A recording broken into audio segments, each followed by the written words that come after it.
Look, Mr. Chairman, we got a hell of a mess here. Okay? Inflation is hitting my people so hard they're coughing up bones. I don't care what the inflation is in other parts of the country, of the world. I'm sorry they're having inflation in other parts of the world, but them in misery doesn't make my people feel better. They're still miserable. Inflation is hitting people so hard, they're coughing up bones. It's the highest in 40 years. Our national debt is greater than our national output. Crime's up. The border's open. Respect for institutions is way down, and 70% of the American people think we're headed in the wrong direction. Now, we got a hell of a mess.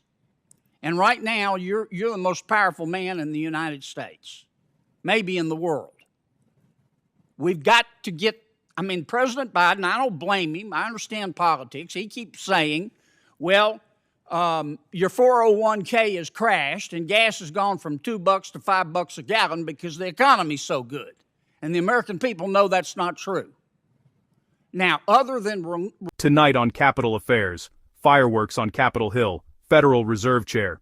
Jerome Powell faced tough questions before the Senate Banking Committee, and the tension was unmistakable as Americans grapple with high interest rates, stubborn inflation, and economic uncertainty. Lawmakers demanded answers. How long will rates stay elevated? Is a recession still on the table? And what's the Fed's next move? At the center of the exchange, Senator John Kennedy didn't hold back pressing Powell on rising costs, the strain on small businesses, and whether the Federal Reserve misread the economy. Powell, defending the Fed's strategy, made it clear the fight against inflation isn't over yet. With markets watching closely and families feeling the pressure, this high-stakes hearing could signal what's coming next for your wallet, your mortgage, and the broader U.S. economy. Was Powell confident or cornered? Let's break down the biggest moments from today's Senate showdown. Don't forget to like and subscribe for more political moments. Mr. Chairman, inflation is just an imbalance of supply and demand. Can we agree on that? Yes, generally. And to put a little finer point on it, our inflation at this time, and this is the case with respect to most cases of inflation, demand is greater than supply, so prices go up. In some parts of the economy, yes. Right. Now, you're trying to lower, so we've got a situation where demand's up here, supply's down here. You're trying to lower demand. Is that correct?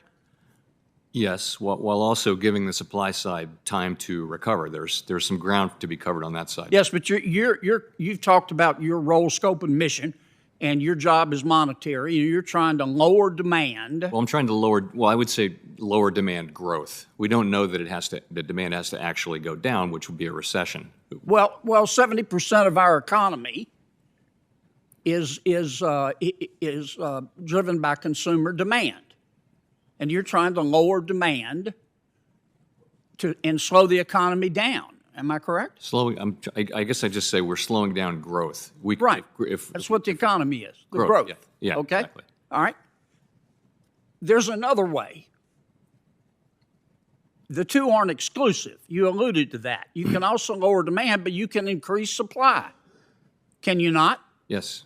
And that would solve inflation. Yes, it would.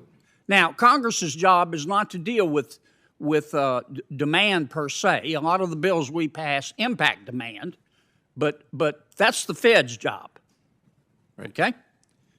Now, I'm not going to ask you to comment on any specific bill, but tell me the things that Congress could do right now while you're lowering demand, not you literally, the Federal Reserve, what we can do right now to increase supply.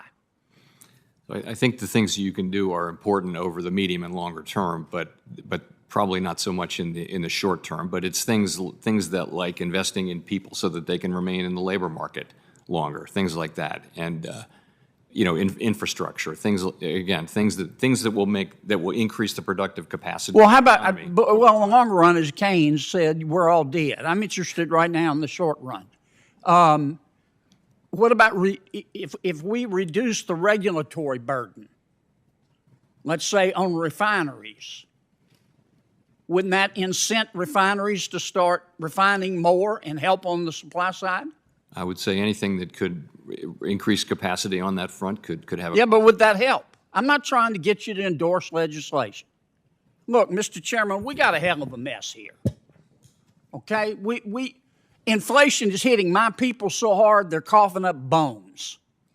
I don't care what the inflation is in other parts of the country, of the world. I'm sorry they're having inflation in other parts of the world, but them in misery doesn't make my people feel better. They're still miserable. Inflation is hitting people so hard, they're coughing up bones. It's the highest in 40 years. Our national debt is greater than our national output. Crime's up, the border's open, respect for institutions is way down, and 70% of the American people think we're headed in the wrong direction. Now, we got a hell of a mess. And right now, you're the most powerful man in the United States, maybe in the world.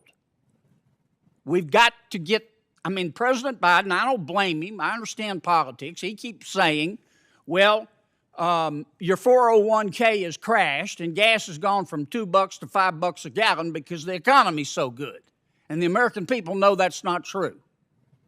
Now, other than relieving regulatory burden, let me put it in the form of a question. What if the United States Congress said, look, we've got a budget. We're going to freeze spending. We're going to stop injecting more money into the economy. We're going to freeze spending until Powell can get control on the demand side. Would that help?